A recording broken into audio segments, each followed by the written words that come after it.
अब चैप्टर शुरू होता है डेफिनेट इंटीग्रेशन।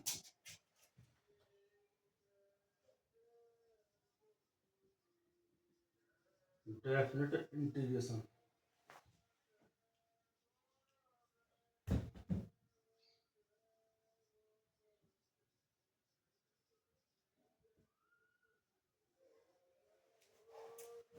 डेफिनेट इंटीग्रेशन और इनडेफिनेट दोनों में फर्क ये होता है कि इनडेफिनेट में लिमिट नहीं होती और डेफिनेट में लिमिट होती है।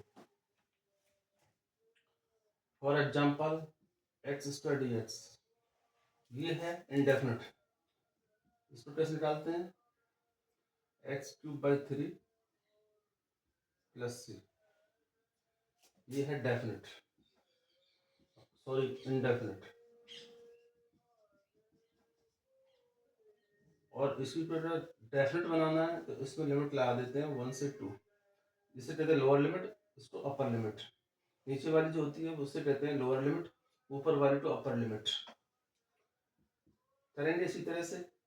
यहाँ पर ये है ना एक्स क्यूब बाई 3 प्लस सी, जैसे यहाँ आया वैसे यहाँ आएगा। अब यहाँ पर लिमिट लगा देंगे 1 से 2। लिमिट को कैसे लगाते हैं? पहले अपर लिमिट को इसमें रखेंगे एक्स के प्लेस पर, जिसके रेस्पेक्ट में इंटीग्रेशन कर रहे होते हैं उसके प्लेस पर रखते हैं एक्स की वैल्यू 2 और 1। पहले 2 रखेंगे, फिर माइनस लगा के नीचे वाली रखेंगे, यानी upper limit 2 power 3 upon 3 plus C. ये लिखा एक्स के प्लेस पर 2। अब माइनस लगाएंगे और एक्स के प्लेस पर 1, यानी lower limit 1 to the power 3 upon 3 minus plus. पूरी की पूरी वैल्यू में रखेंगे, जहाँ जहाँ एक्स है वहाँ पर अपर लिमिट, फिर जहाँ जहाँ एक्स है वहाँ लोअर लिमिट, और बीच में माइनस का साइन, यानी upper limit minus lower limit equal to, ये कितना होगा 8/3 plus c minus 1/3 minus c, ये कितना आ गया 7/3। इनडेफिनेट इंटीग्रेशन की वैल्यू थी x2/3 प्लस सी, और डेफिनेट इंटीग्रेशन की वैल्यू थी 7/3। यहाँ पर चेंज होती रहती है 7/3 की वैल्यू इस लिमिट के अकॉर्डिंग। लिमिट 1 से 2 है, 2 से 3 हो सकती है, 4 से 5 हो सकती है, 0 से 10 हो सकती है, यानी ये वाली छोटी वैल्यू रहेगी और ये वाली बड़ी। हालांकि हम ऊपर छोटी नीचे बड़ी भी ले सकते हैं, लेकिन जनरली ऐसा होता है कि लोअर लिमिट छोटी होती है और अपर लिमिट बड़ी होती है। यहाँ पर हमने देखा सी की वैल्यू जो कांस्टेंट ऑफ इंटीग्रेशन है वो कैंसिल आउट हो गया प्लस से माइनस से। तो हमें जरूरी नहीं है कि कांस्टेंट ऑफ इंटीग्रेशन हम डेफिनेट इंटीग्रेशन में यूज करें, तो इसको ऐसे भी कर सकते थे हम, x square d x 1 to 2 equal to x cube by 3, और लिमिट आ जाएगी 1 से 2, 8/3 माइनस 1/3 इक्वल टू 7/3। देयरफॉर हमें कांस्टेंट की जरूरत नहीं है। तो जब भी डेफिनेट इंटीग्रेशन हम सॉल्व करेंगे तो हम कांस्टेंट को अवॉइड कर देंगे, विदाउट कांस्टेंट के हम सॉल्व करेंगे। कई बार डेफिनेट इंटीग्रेशन के क्वेश्चन इस तरह से आ जाते हैं कि उनको सॉल्व करने में बहुत दिक्कत आती है, और कई बार सॉल्व होते भी नहीं है। तो उनको सॉल्व करने के लिए हम प्रॉपर्टीज यूज करते हैं, properties of definite integration.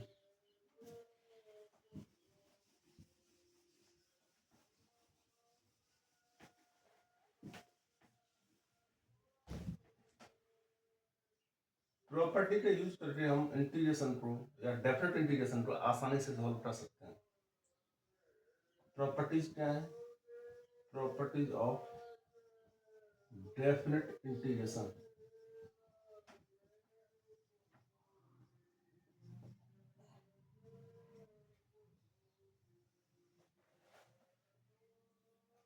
Property 1, first property क्या है? फर्स्ट प्रॉपर्टी है चेंज ऑफ वेरिएबल। वेरिएबल को चेंज कर सकते हैं हम कभी भी। चेंज ऑफ वेरिएबल, कोई फंक्शन है एफ एक्स डी एक्स, इसकी लिमिट है x1 से x2। ये जो लिमिट होती है x की वैल्यू होती है, वेरिएबल की वैल्यू, जिसके रेस्पेक्ट में इंटीग्रेशन किया जाता है। x के रेस्पेक्ट में इंटीग्रेशन करता है तो x की वैल्यू है x1 और x2, लोअर लिमिट और upper limit equal to. Property क्या है, लिमिट में कोई चेंज नहीं होगा, लिमिट सेम रहेगी, और वेरिएबल है ना, x की जगह पर t ले सकते हैं हम, F T D T.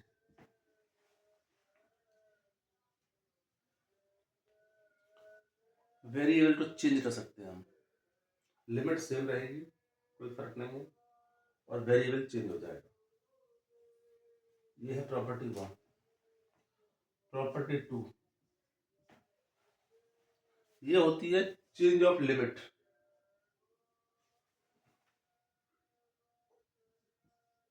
Limit change कर सकते हैं, लिमिट चेंज कैसे करते हैं,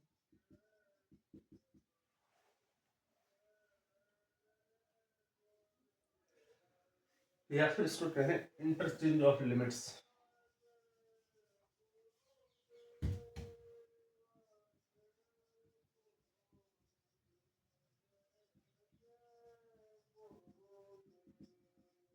इंटरचेंज ऑफ लिमिट्स इस तरह से था ना, F x D x, limit है x1 से x2।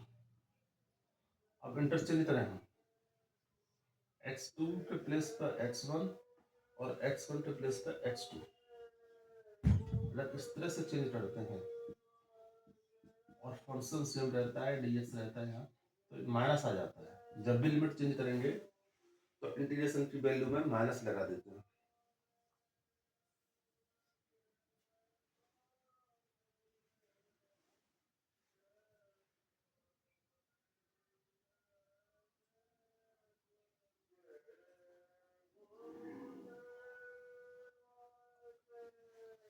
तीसरी प्रॉपर्टी है ब्रेकिंग ऑफ लिमिट्स।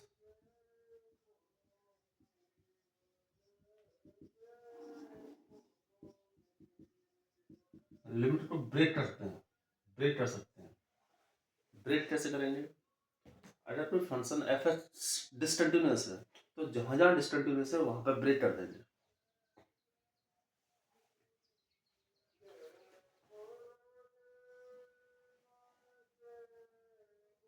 अगर लिमिट है a टू b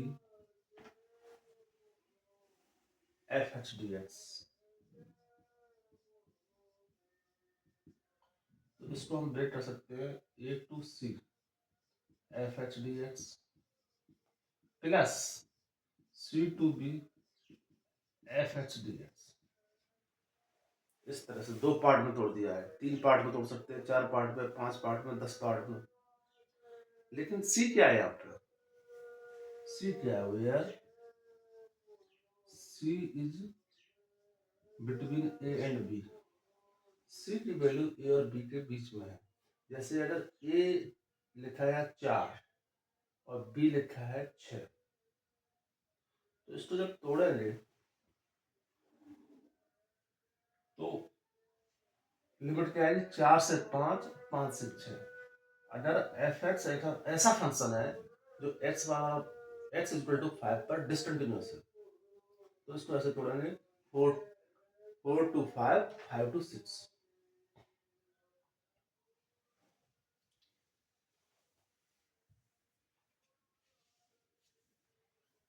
यानी एफ एक्स इज डिसकंटिन्यूअस। अगर डिसकंटिन्यूअस नहीं है तो तोड़ने की आवश्यकता नहीं है, at x equal to c. Discontinuous होता है तब तोड़ना पड़ता है, तभी इंटीग्रेशन निकल के आएगा। ये यूजफुल जब होता है तब एफ एक्स क्या होता है, F x is in the form of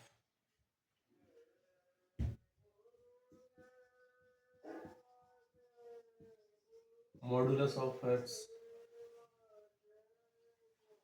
greatest integer function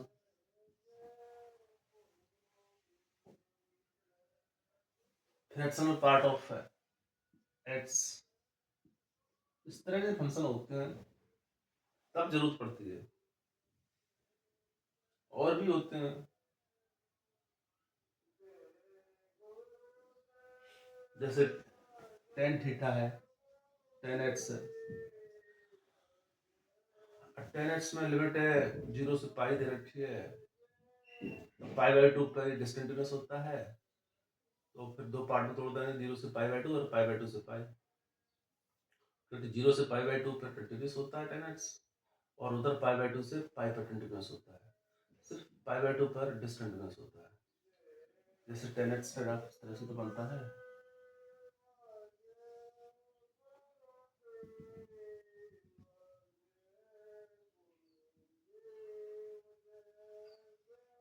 ये पाई बाई 2 है, यहाँ पर डिसकंटिन्यूअस हो जाता है, ऐसे गया यहाँ डिसकंटिन्यूअस हो जाए, क्योंकि पाई बाई 2 प्लस का वैल्यू लेंगे तो इधर इन्फिनिटी होगी, और पाई बाई 2 ना पाई बाई 2 से कम वैल्यू लेंगे तो ये प्लस इन्फिनिटी होगी, और पाई बाई 2 से ज़्यादा लेंगे तो इधर माइनस इन्फिनिटी होगी। यानी टेन एक्स, और x टेंस टू है पाई बाई 2 माइनस पाई बाई 2 से थोड़ी सी कम, तो प्लस की इन्फिनिटी होगी। और अगर टेन एक्स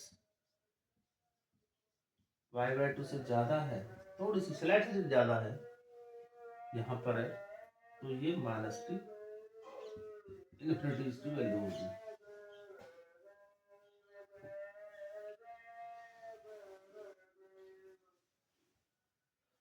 नेक्स्ट प्रॉपर्टी देखते हैं।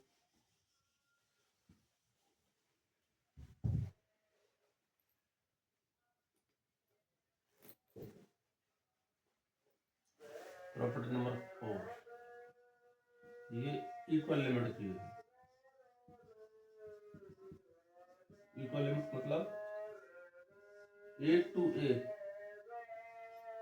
f ऑफ x dx, जो लिमिट इक्वल है तो इसकी वैल्यू 0 होगी, क्योंकि जब इंटीग्रेशन करने के बाद लिमिट लगाएंगे अपर लिमिट माइनस लोअर लिमिट तो 0 आ जाएगा।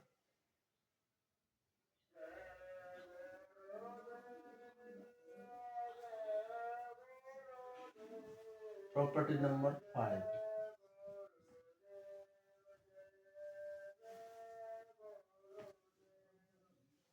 प्रॉपर्टी नंबर 5 होती है जब लिमिट होती है -a टू +a, या माइनस पाई बाई 2 से plus pi by 2, minus theta to plus theta, -10 to +10।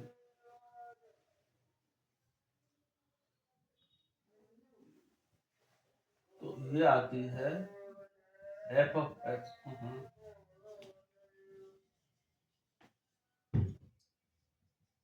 f x dx equal to -a to a, ये हो जाएगी 0 to a f x plus f minus x dx, ये वाली है। यहाँ पर क्या है, फंक्शन का ऑड इवन का खेल होता है।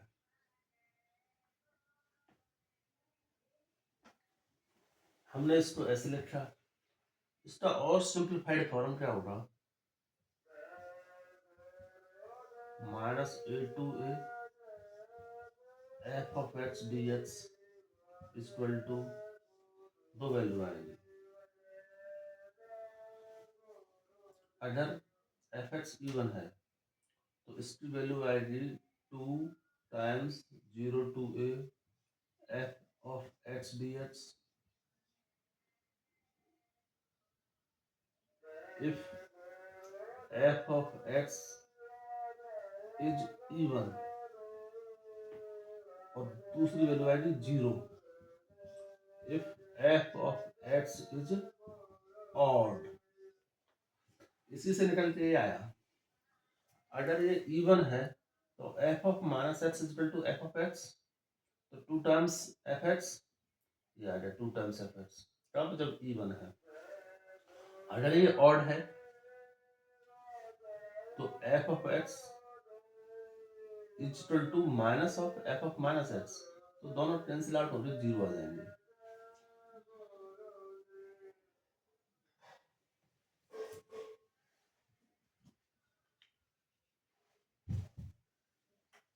यह है प्रॉपर्टी 5। इसमें इसको फास्टर याद कर लेना कि जब इवन है तो डबल हो जाएगा, माइनस थ्री का प्लस हो जाएगा, ऑड है तो इस पूरे की वैल्यू जीरो हो जाएगी।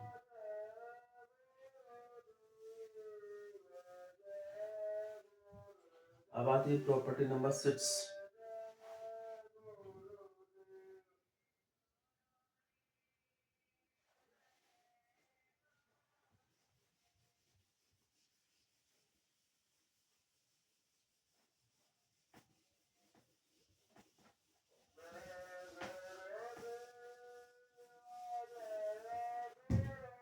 Property number 6, a to b f of x D x. इसमें क्या करते हैं हम, फंक्शन में जहाँ जहाँ एक्स होती है उस एक्स को सब्ट्रैक्ट कर देते हैं इन दोनों लिमिट के सम से। यानी ये लिमिट तो ऐसे रहेगी, एक प्लस है, एक्स के प्लेस में लिखेंगे A plus B minus x D X. जहां जहां एक्स है वहां लिखेंगे A plus B minus x.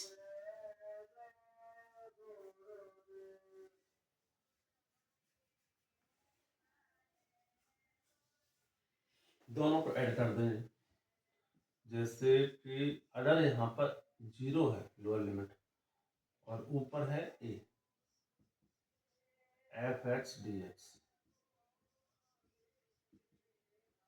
जब जीरो होगी तब भी हम लगा सकते हैं इस लिमिट को, इस प्रॉपर्टी को अप्लाई कर सकते हैं।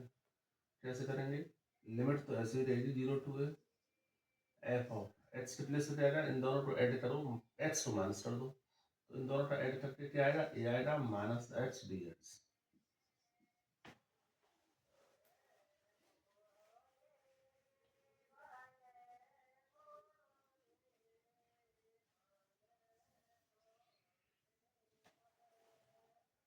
वहां भी लगा सकते हैं इसको, कहाँ पर, जब लिमिट माइनस से प्लस से होता है, अभी हमने हमने ऑड इवन किया था, माइनस से to plus equal to, limit को सेम रखते हैं, एफ ऑफ, दोनों को ऐड करो कितना आया जीरो, और जीरो में से एक्स घटाएंगे तो क्या आएगा, zero minus x, zero minus x आएगा, या सिंपली कह सकते हैं माइनस एक्स डी एक्स। यानी इस प्रॉपर्टी को अप्लाई कर सकते हैं, या तो minus a to plus a हो या जीरो टू ए हो। अब आती है प्रॉपर्टी नंबर 7,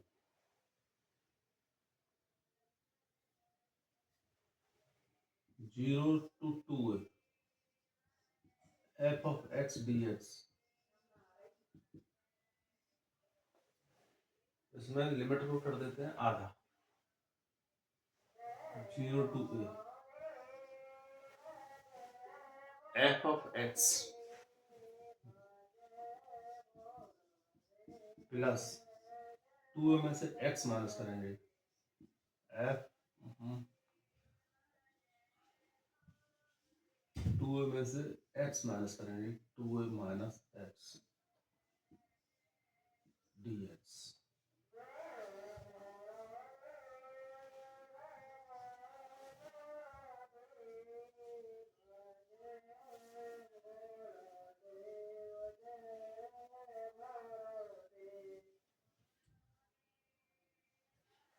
एक बार में तो एफ एक्स रहेगा, दूसरे बार में टू ए माइनस एक्स रहेगा, और लिमिट अपर लिमिट हाफ हो जाएगी। यहाँ पर लोअर लिमिट जीरो ही रहनी चाहिए। लोअर लिमिट, इस प्रॉपर्टी को लगाने के लिए lower limit must be zero. अब इस तरह से लगाने से क्वेश्चन सॉल्व तो हो नहीं पाएगा, तो इसी का सिंप्लीफाइड फॉर्म क्या होगा, और zero to to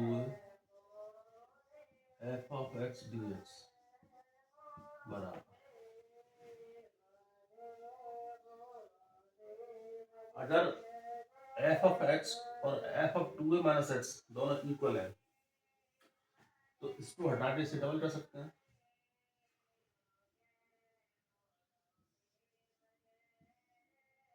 zero to a 2 times f of x D x कब करेंगे if f of x is equal to f of 2a minus x. अगर ये दोनों बराबर है तो इसका डबल हो जाए। अगर ये और ये इन दोनों का डिफरेंस जीरो है यानी f of x is equal to minus of f of 2a minus x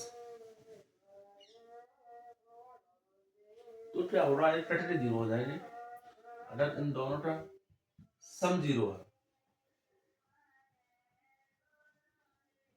देखिए ऐसे कर सकते हैं इसको। अगर f of x is equal to minus of f of 2a minus x तो ये जीरो हो जाएगा। If f of x is equal to minus of f of 2a minus x तो प्रॉपर्टी लगाने के लिए हम डायरेक्ट इसी को इस्तेमाल कर सकते हैं। चेक कर लेंगे कि इसका वैल्यू बराबर है क्या। अगर बराबर है तो ऊपर वाला आएगा। अगर इसकी वैल्यू इसके माइनस के बराबर है तो इतना आ जाएगा।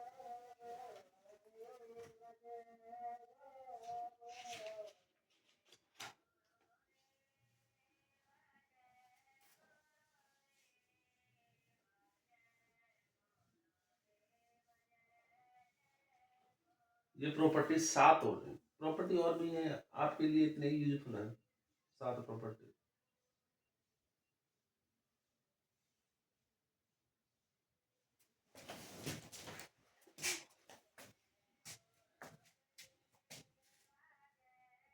अरे यार